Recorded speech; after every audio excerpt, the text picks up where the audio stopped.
remotely is Advocate of the High Court, Kamotho Waiganjo. Both of you, thank you for finding time for us this evening once again and for patiently waiting. Harvey, let me start with you. A couple of minutes before that announcement was made, a tweet on your official Twitter handle stated, "We will issue a statement as soon as JSC announces the nomination of Justice Martha Koome for appointment as Chief Justice." I'm not sure you issued that statement. I can give you a chance to now in form of your reaction to this announcement by the JSC, Harvey. Thank you, Wahiga. Well, we are issuing the statement now. On the part of the Law Society of Kenya, we must register our disappointment with the Judicial Service Commission because the manner in which this exercise has been conducted is demonstrative of a determined effort to capture all institutions of government, and in particular the judiciary as we speak right now. You are aware today a decision was made hastily by the Court of Appeal staying a decision of the High Court, the effect of which was to scrutinize and evaluate and make a determination with finality on the complaints raised insofar as this process is concerned. There was also another petition that was filed today by Professor Makau Mutua. Why the hurry today? Is it indicative of precedent?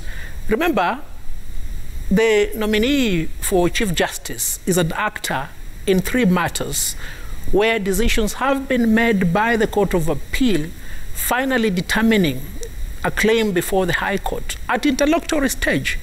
Now, today we are told that courts need to be mindful of statutory timelines. What are these timelines?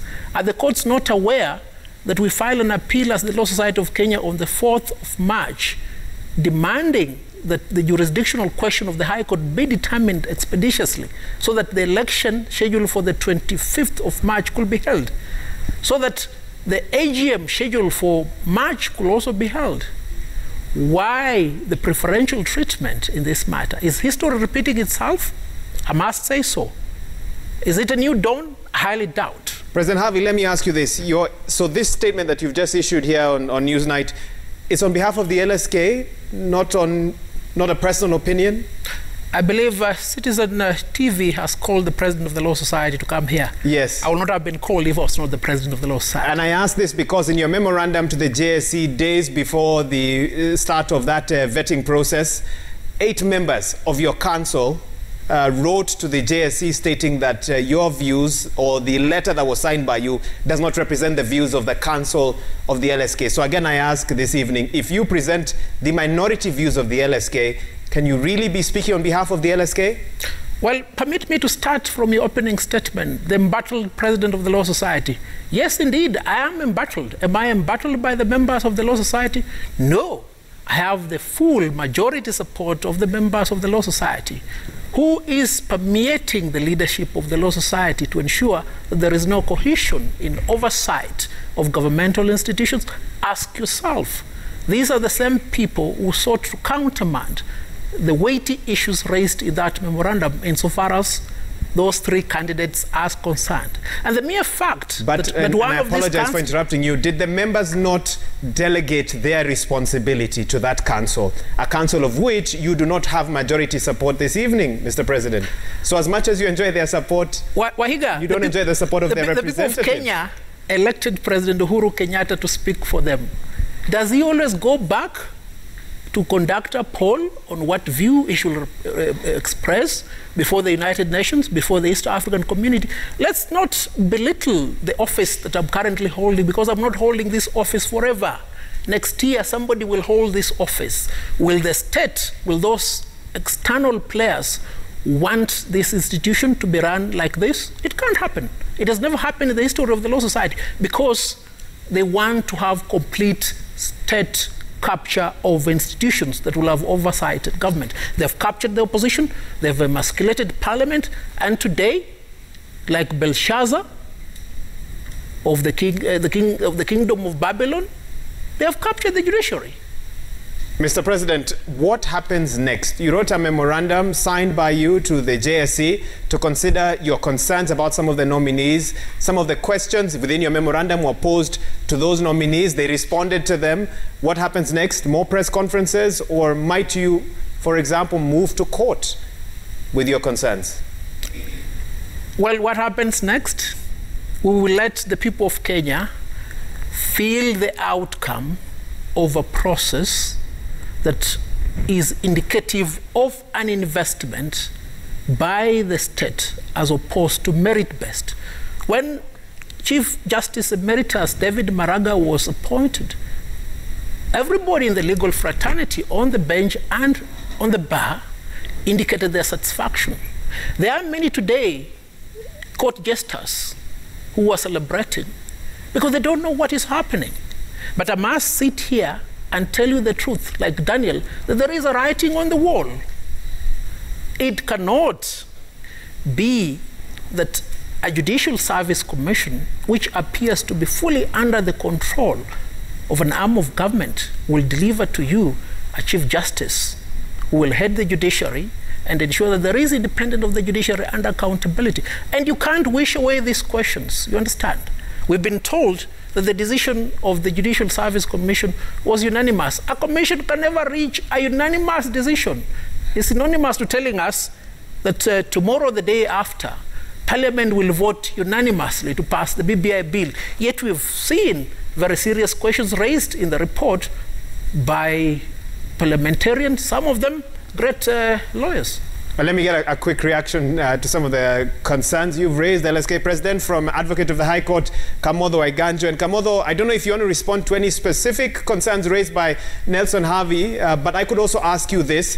Is it time for the JSC to, as they announce their sort of CJ nominee, also announce the grading system and who scored what? Is it time for Kenya to have a discussion on that? I think it would be helpful, Wahiga. I think because these are positions that are sought publicly, people are interviewed publicly, I think it would be helpful to know the basis, the considerations that the commission used to reach the decision it made. But I think the issues we are discussing tonight are very, very important, and I would not want to get caught into what are jurisdictional issues within the law society. I think the issues that Harvey raises, they have been articulated in the areas where they're required to be articulated. Memorandums were sent to the JSC. The JSC has listened. These matters, like the ones that were decided this morning, were taken before competent courts. Those courts have made decisions. As a lawyer, we tend to respect the decisions of the court. I don't think the only decisions that are right are the ones we agree with. I think there will be times the courts don't agree with us. There is still an opportunity, even now, for Nelson Havi and others to take their concerns to the National Assembly. Those issues will be determined, they'll be listened to, they'll be determined by a competent institution. But I think it's also important that every time public officers are appointed, we should not form this habit of throwing water, cold water on it and showing, and making all manner of substantiated allegations. I think it is not helpful, because what is happening, Maura Ohiga, is that a lot of people who actually would want to seek office and who are competent sometimes avoid these offices because of these sorts of allegations, sometimes, many times, which have no substance. When a judge is appointed, nominated to the Supreme Court, and say the judiciary has been captured, what are we saying about that judge? They've been a judge of the court for the last 20 years. No allegations about the integrity have been raised. We've gone through a vetting process. These issues they've only been raised now, and suddenly the judiciary has been captured. I'm just saying there's a place to raise issues, but I think especially when you are the president of the Law Society of Kenya, I think it's very, very important that you approach these issues with extreme sobriety, because people listen to you and take you seriously. And so it's very, very important that we do not just pour cold water unless we come with very significant allegations that are backed by evidence. So yes, let the issues be processed. If the National Assembly is given evidence that it surely shows that the Justice Martha Koome is not qualified or is not fit, then I would hope that they would then pass. But I think it's important that we only make allegations that have that add value to this conversation. And I'm not sure that the allegations made at this point add value other than in terms of very generalized allegations about capture. And let me say this finally. the Law Society, unlike what President of the Law Society, Harvey, says, the Law Society, the chair is actually first among equals. The council makes decisions as a council, you know, and so it is. We should not dismiss the decisions of the other majority of the council members, who are also elected by members, and so they also represent critical constituencies among members. I would be very surprised that all members of the council have been captured except Nelson Harvey. That for me worries me, you know. And finally, the question of a unanimity, to say that a commission cannot make a decision with unanimity. I served in the CIC, in the Constitution Implementation Commission. 90% of our decisions were with the unanimity because we sought to work as a team. We tried to reach decisions. It took time, and finally when we made a decision, we knew it was a decision that was consistent with the law, consistent with the Constitution, and we made it with unanimity. So unanimity does not necessarily mean capture. You know, those are the sorts of things I'm saying, that those sorts of allegations are not helpful when they come, particularly from the president of the Law Society, making those sorts of allegations. They are not useful. So yes, if there are substantive issues against the judge, let them be made. But once they are processed, let us give the judge the benefit of the doubt. Kamotho Waiganjo, you've raised some interesting questions that I want to give President Nelson Harvey a chance to respond to. And then shortly, I'll be showing you some live images from the home, the Nairobi residence of the nominee to the post of Chief Justice, Lady Justice Martha Koome, and that will be happening shortly. But President Nelson Harvey, are you the only one who has not been captured? There's one question Kamotho Waiganjo is curious to get a response from you on. And also, you can respond to some of the other queries that he's raised. Please proceed.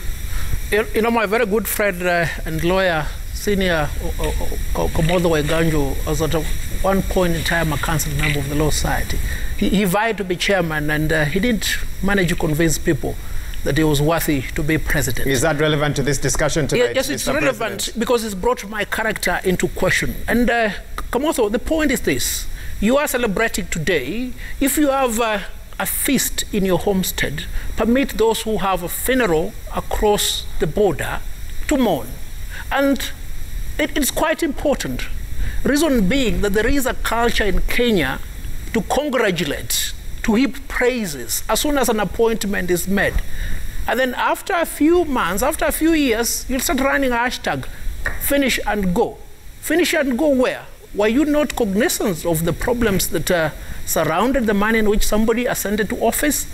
And much as you are entitled to your opinion, permit me to project the opinion which I hold strongly on behalf of a majority of lawyers. You understand? Yes, the court has the right to make a decision. We're not compelled to agree with that decision. And the moment a judge has made his or her decision, then it's susceptible to scrutiny, interpretation. That is the only gossip that we lawyers undertake. And if you, as Kamotho, find profound umbrage with that, then you have no business being a lawyer. Nelson Harvey, hang on, I have another question for you, but first let's show you those pictures now, live, taken just a few minutes ago from the Nairobi residence of the nominee to the post of Chief Justice, Lady Justice Martha Karambu Koome. We have them now on the screen. I believe you can see her in some of them. She's in that, should I say, light yellow dress or outfit there with her former Deputy Chief Justice Nancy Baraza and other, sort of former FIDA members, and of course our reporter there, Victoria Rubadiri. These are some pictures that we've managed to get. Of course, she says she will not speak to us at this time, but there she is, taking in the news of her nomination, her name being forwarded to President Uhuru Kenyatta, and these are some images from her residence at this moment.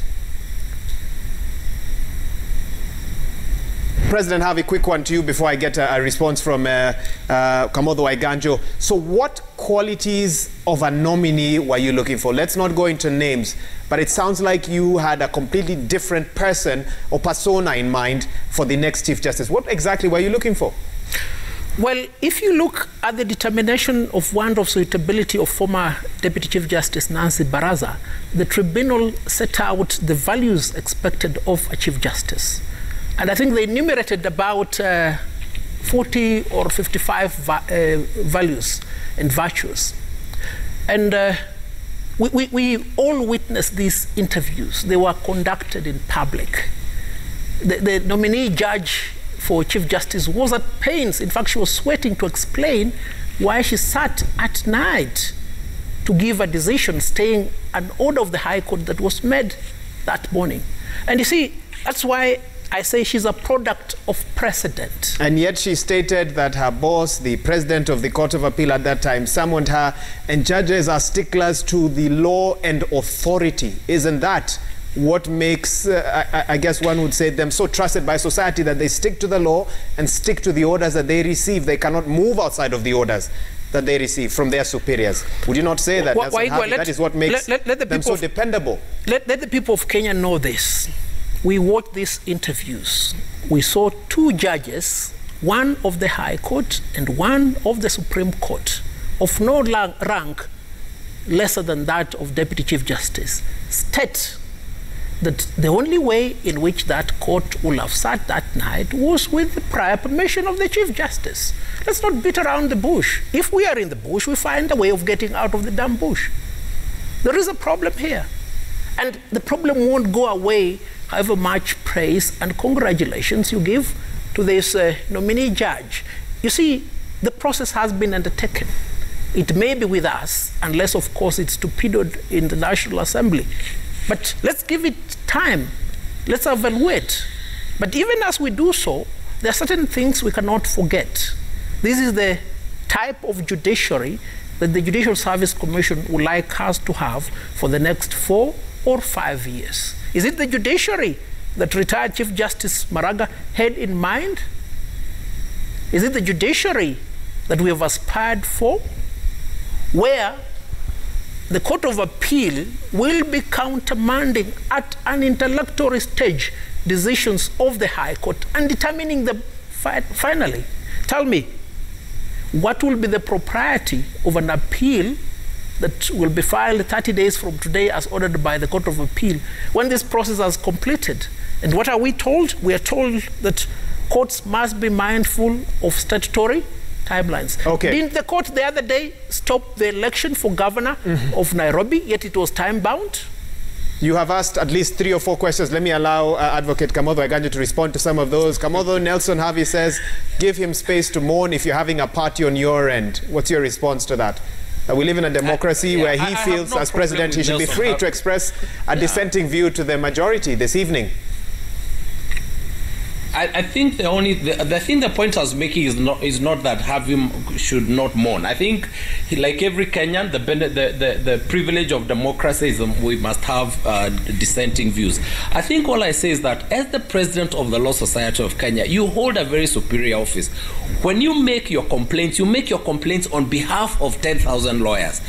If you're going to do that, by all means, please base them on substance. You know, when you make an allegation like what has been said now about how judges were caught at midnight or the Chief Justice was out, that issue has actually been looked at, and there are different dimensions of them. In fact, the decision that Court of Appeal made, which was eventually affirmed by the Supreme Court on substance. So I'm just saying that there are certain things that when you're the president of the Law Society of Kenya, if you're going to make them, please base them on significant substance. But I don't think this is a discussion between me and Nelson Havi. Let's not forget that Justice Martha Koome has not just sprung out from nowhere and come to the judiciary.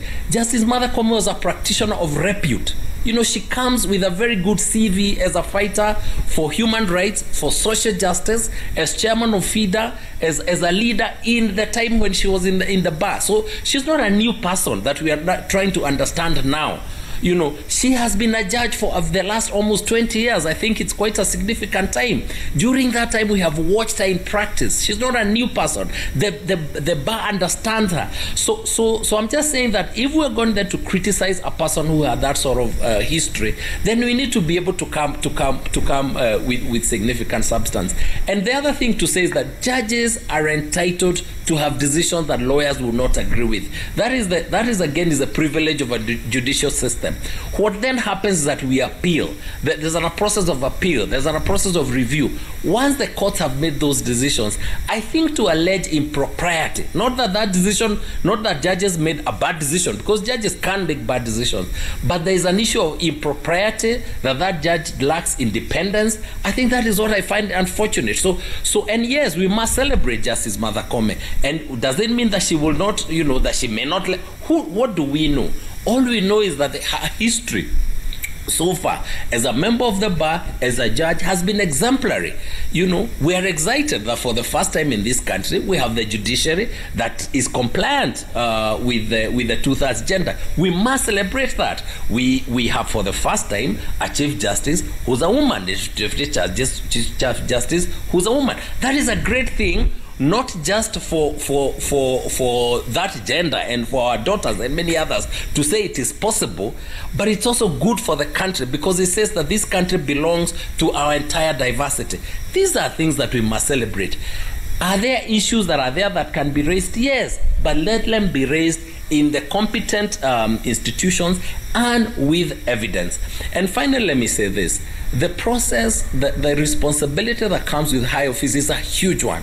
The reflection that comes to a human being who has competence before they decide to apply for this office, knowing that all manner of mud will be thrown at them, is what in this country over time we're getting fewer and fewer people of competence to offer themselves for these high offices. And then Nelson Havi and others will complain, we do not have people of substance and people of competence. But of course, if we're going to be making these unsubstantiated allegations against them, willy-nilly, of course they would not offer themselves. Of course they'll think it's not worth it. So what I'm saying is, it is not that we should not complain, but if we do, please let us do it with a level of decorum, and also as much as possible with significant evidence. But for me, I think what I hope going forward is that Justice Koome will deliver, as she has delivered in the past, both in ensuring that the integrity of the judiciary is returned, both to ensure that the jurisprudence in the Court of Appeal and the Supreme Court is rationalized, because that's been a problem, to ensure that the courts are functioning so that Nelson, having members who are struggling to earn a living and to deliver justice to citizens, will be able to do that. And I think that is the priority. And at this point, unless there's very substantive issues, what we need to do is to support that team to ensure that they deliver. I think casting aspersions at persons of high office without substance is unfortunate, and it is not befitting. Let me interrupt you and ask you this. Which of these substantive claims for you would be weighty enough for the conduct of a judge or a nominee to the post of Chief Justice to be taken into question? What more would you be looking for you to say, yes, there are questions here that need to be examined? Help us understand that. The one that would be unforgivable for first is a question of integrity. If there are issues of integrity that have been raised in respect of a judge, in her history, in the process of her delivering, carrying out her duties as a judicial officer, you can then not be called to come and lead a judiciary for which we are hoping to clean even the slightest blemish of corruption. If there's an issue about lack of independence as a judge, which has been shown as a pattern, that this judge looks out for what does the executive think, so that they can make their decision. And there's evidence, not just that there's a decision they made which was consistent with the desires of the executive, because the executive also has legitimate and legal desires. So it doesn't mean that if you made a decision that favors the executive, it means then you're captured. Sometimes the Justice Martha Koome has made decisions that don't please the executive. That is the nature of any judge. If you are to show that there's a pattern or lack of independence, if you are to show that there's a lack of integrity, if you are to show fundamental incompetence, then of course you do not befit the office of Chief Justice. I don't see those in Justice Martha Koome. Okay, Kamotho, you seem to be seeing the glass as half full, but for Nelson Havi, it's half empty. Nelson Havi, tomorrow after this interview, you wake up in the morning, you find a missed call from the office of Lady Justice Martha Koome. You call back. She asks you for advice. What would you tell her? Well, the President of the Law Society of Kenya does not advise the Chief Justice of the Republic. She's not the Chief Justice yet. She just calls you off, you know. I heard you yesterday on Citizen TV. What are your thoughts? What's your advice? Well, if she calls me, I'll pick her call because I'm compelled to deal with her because I'm a holder of a statutory office as much as she is a judge and a prospective holder of the office of the Chief Justice. And before I progress, let me assuage the Kenyan public and disabuse my friend Kamotho Waiganjo of two false constructs. One, Kamotho Waiganjo, the point is this. The people of Kenya, through the Law Society of Kenya members, decided that this time they want a president who will be vocal, not somebody who will sit within the confines of the elite that you've been accustomed to and keep quiet whenever issues of concern are raised. Number two, if there has been any president of the Law Society who has been in the forefront of two-thirds gender equity and parity, then it's yours truly. So it cannot be said that I'm advancing my argument from a gender perspective. Now, forward-looking, it will be an exercise in intellectual futility for us to consider what ought not or what ought to have been taken into account by the Judicial Service Commission. Let's be forward-looking. On our part as the Law Society of Kenya, we are concerned that our representative could award a paltry 42 marks for a distinguished legal practitioner who had applied and tendered himself for interview as a Chief Justice. If this guy is the top lawyer in the country, how can he be the bottom candidate for Chief Justice? And I've taken this view, and I still take it strongly, however much lamentation may come from those allied to Kamotho Waiganjo's position. There's been a deliberate attempt to ensure that the Law Society of Kenya is not adequately represented before the Judicial Service Commission. It is obvious, it's as clear as daylight. And the members of the Law Society of Kenya must awaken and realize the imminent threat that we face as the legal fraternity. Whenever we go for elections, make conscious decisions about individuals who are prepared to take up leadership boldly, fearlessly, and ensure that your views are channeled as I am doing now. Not individuals who are susceptible to approaches, either financial or otherwise, to make skewed decisions without taking into account the interest of the membership of the Law Society. And to answer your question, I'm not saying that I'm the only one who has not been captured. In my camp, we are 4 council members who have stood with the majority of the membership of the Law Society. And history will prove me right. When the history is written, it will be known who stood for accountability so far as funds of the society are concerned, who stood for independence of the judiciary. I've come out to defend judicial officers from all cadres, Court of Appeal, Supreme Court, High Court judges, magistrates. I'm always there. So it cannot lie in the mouth of anybody to say that I'm making spurious, generalized allegations.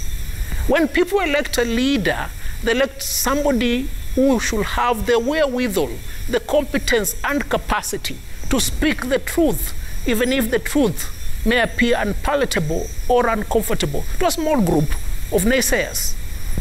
Kamotho, I need to take a break, but I want to allow you a quick reaction to that if you have any. I'm not sure I want to get into a retort with Nelson Havi. I think he's my president. I respect his views. I think the only thing I want to recognize... You think or you know, is that sir? When you're the president of the Law Society, yeah, you know, activism, you know, these general, whatever, they're not very useful. And I think we are going through a serious process that requires seriousness. Our judiciary has struggled, and I think we need to ensure that we support the new Chief Justice once she's appointed. approved to take it to the next level. I am not sure that these conversations, these generalized negative conversations, if they are not based on substance, are very helpful. But of course, Nelson Havi and others are entitled to their opinions, and that's only right. I am glad that the Judicial Service Commission surprised, I think, most people. And I think on the whole, I think if one wants to do a poll, I think you'd be surprised. I think the support for Justice Martha Koome, because of her history, not just because she's a woman, not just because she's, it's because she has a good history, I think is overwhelming. And I think she'll get great support, not just from the bar, but also from the bench. And, we wish her well. And, we wish Nelson Havi well, and we do hope that, one day that he himself will also offer himself, and if he's able to lead the judiciary, we would wish him well, just as we are wishing Justice Martha Koome well. But I think let's be careful about, making generalized substantiated allegations against public officers. It's not helpful, and it doesn't help the credibility of the institution, because we will still expect Justice Martha Koome to be our Chief Justice, respected by the people of Kenya. Unless there are substantive reasons, let her be, and let us give her the support that she needs. Kamotho Waigando, interesting points there. Your last one to Nelson Havi made him chuckle there a little bit. Some have seen his skills more on the political arena than higher up in the judiciary. But I don't know, Havi, a challenge has been thrown your way. As you give us your final thoughts on this, is that something you'd consider? But also the question of what next, you still sound like it's something you're considering, not necessarily that you've decided on what happens next in terms of how you're raising your concerns about this nomination. No, Wahiga, let's understand one thing.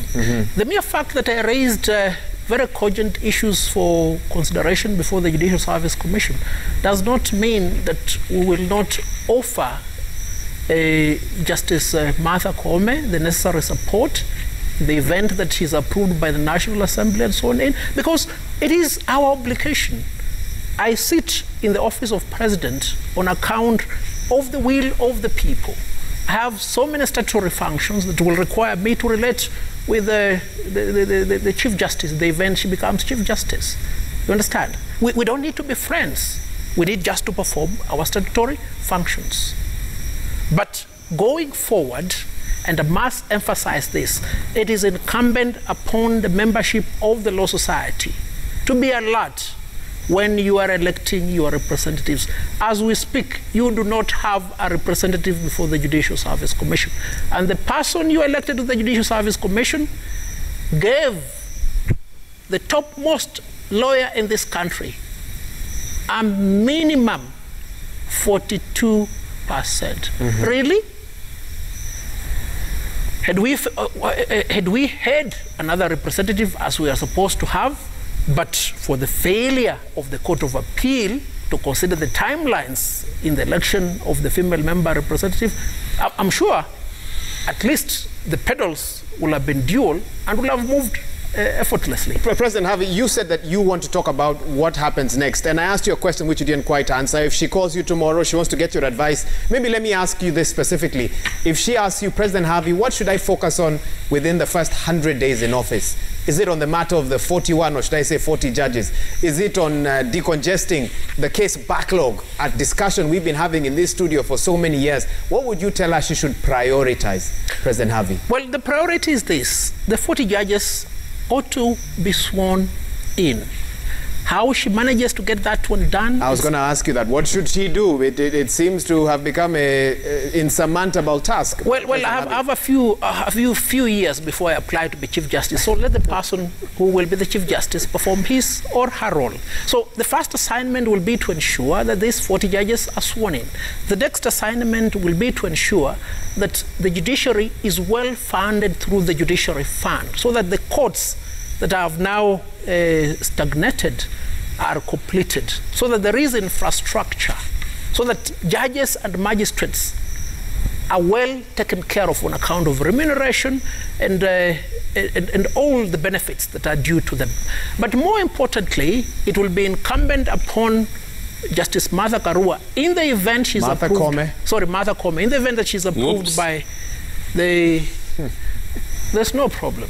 Judges also make mistakes and they are corrected in the Court of Appeal. You want me to to cut my feet over It was a simple error. Wacha mchezo Wahiga. So fundamentally,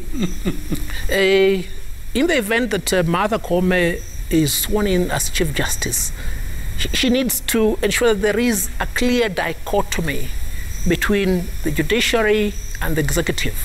The lamentations that were made by Chief Justice Emeritus David Maraga about interference in the judiciary by the executive are things that you will not call general, as will have been suggested by my colleague. These are things we have witnessed.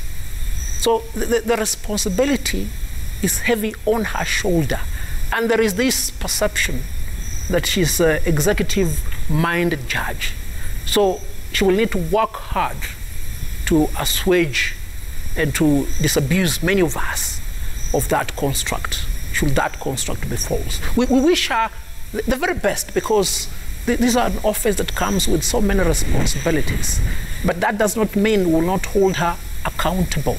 And that does not mean that if she engages in a vindictive enterprise, we'll keep quiet. No, we will not keep quiet. I've done this even when I was not president of the Law Society. I've held judicial officers accountable. Many have decided to revenge in the manner in which they handle the matters I present before them. But you see, when you hold office, you need to exercise that office in a peculiar manner. A judge has a lot of power. Don't abuse that power. Okay. And we'll be here to ensure that that is done. President Harvey, I said last question, but this one has come in from a viewer. You say President Harvey has played a great role in keeping many accountable, and his term expires next year. And there's an election, a general election next year as well. How does the president see himself in that election? Will he play any role beyond being an advocate of the High Court? Well, Wahiga, that's from one of our viewers this evening. When we were last here, I told you that having served as president of the Law Society, then I should ascend to the next level, being the president of the Republic of Kenya. But there appear to be so many contestants, and even the selection process towards giving us 4 commissioners does not appear to be very credible. So in the event that this process materializes, why not?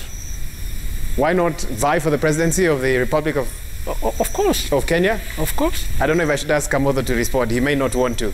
Kamotho, I want to wrap this up. Any final word from you? I just panicked. I just panicked. I happen to be in the great county of Kirinyaga right now, and when Harvey said Martha Karua, I thought, what did I miss? You know, I will not be like Donald Trump. But I think on a I'll be as good as Barack Obama. So just relax. Kamotho, your last word on this. We do need to wind up now.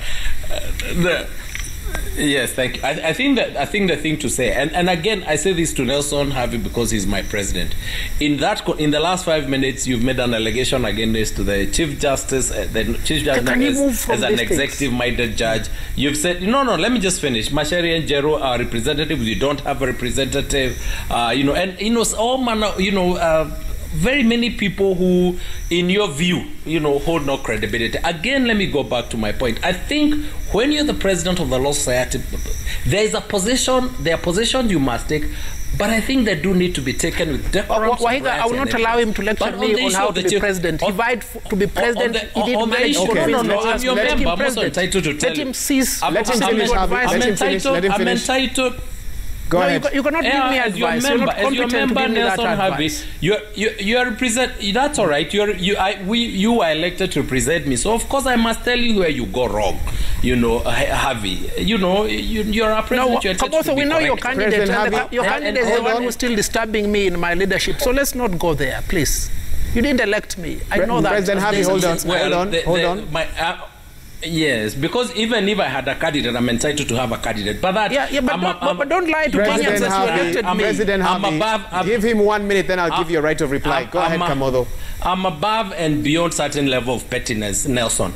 Let me say this on the critical issue of the independence of the judiciary from the executive. I think that is a critical, and what Harvey says is right, that the incoming Chief Justice has a huge responsibility to ensure that the sort of differences, verbal, open differences that were there in between the Chief Justice retired Maraga and the executive are avoided unless they become absolutely necessary. And that actually is what will tell us about the skills of Justice Martha Koome as the head of an arm of government that is critical in the functioning, the proper functioning of government as a whole. And I think that is going to be how it is not just about being a good judge. And I'll keep saying this, being a good judge is easy. Most people can be good judges.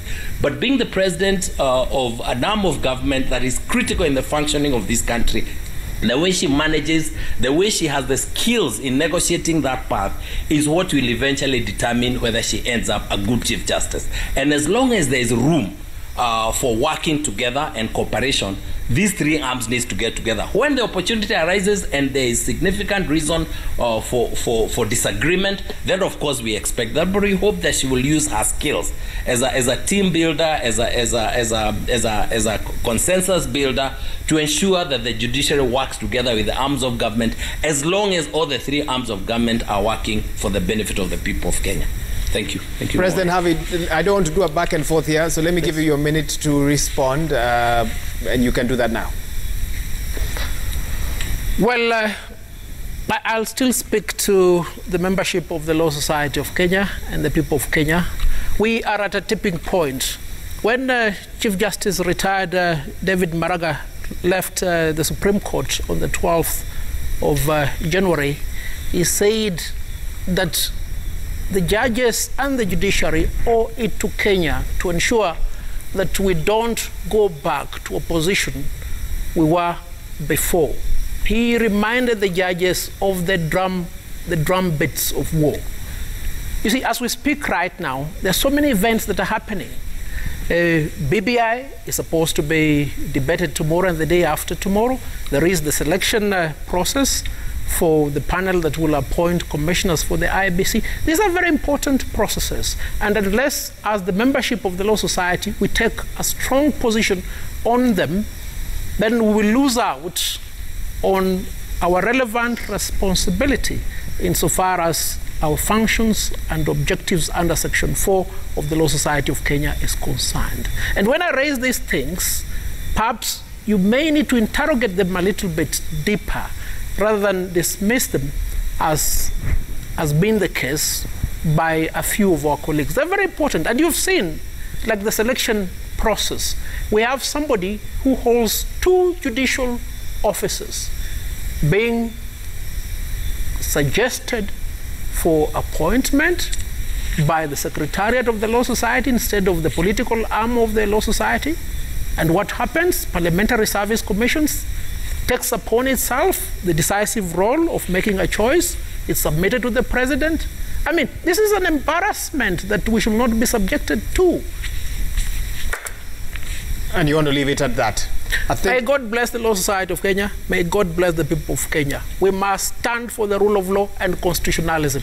Nothing less, nothing more. However loud we shout, Amen, and however uncomfortable our lamentations may sound to the ears of those who do not agree with the need to have a democratic society with values, respect for the rule of law. Kamotho Waiganjo says amen. It seems there is a point of convergence between my two guests this evening at that. Yeah, we all want a great country. We all want a great judiciary. Okay. Good night. I think that's a good place to leave it. I don't see any objection to that. A great Kenya and a great judiciary. Advocate of the High Court, Kamotho Waiganjo, joining us virtually. Thank you so much for your time this afternoon and this evening as well. And here in studio, Nelson Harvey, the President of the Law Society of Kenya, and he has Will you want to delete that term embattled? Because it's not very palatable. Delete it from where? Delete it from your pronouncement, embattled president. I'm not embattled. I still have the majority support of What's your definition of the word embattled, Mr. President? I thought you loved battle, Harvey. Thank you, Kamotho Waiganjo. Have a good night. Good night. He's already wished you good night. Okay, and I guess goodbye to my two panelists. But we are not done just yet. I've got business news and sports news to look at as well, as I leave Nelson Harvey to Google the definition of the term that he has been asking me about since he walked into studio. President Harvey, thank you so much for your time as well this evening. We appreciate. Let's take a quick break. When we come back, I've got business and sports for you. You don't want to miss that. You're watching Newsnight. Stay with us. We'll be right back.